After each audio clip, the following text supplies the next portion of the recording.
How to refund games on Steam. Hello and welcome back everybody. In today's video, we are going to give you a very clean, correct way to refund a game on Steam.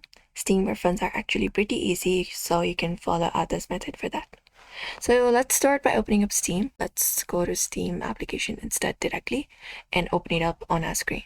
Now, once you open it up, this is the following interface you should be finding, and you can only get a refund if you have played less than 2 hours and bought it within 40 days.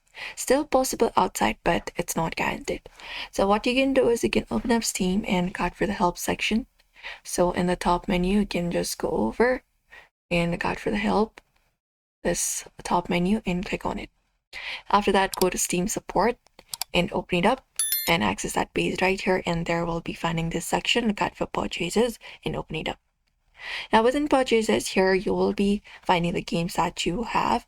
So if you want to refund it, you can select the game that you want to refund from the section, and you can just go over and card for the option of refund here.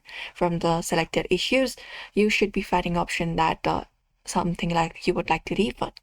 After that, you can choose a reason from the given options, and you can select the refund method and submit request. That is one of the method possible.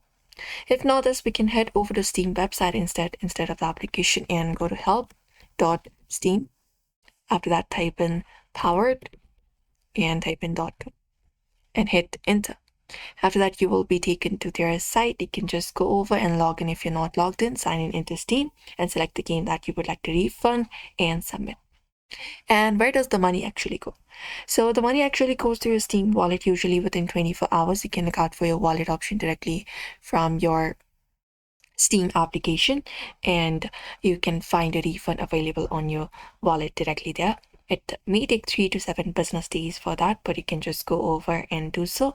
And there are some non-refundable items such as DLC after heavy use, in-game item, gifted games, only receiver can refund, and games banned by BAC.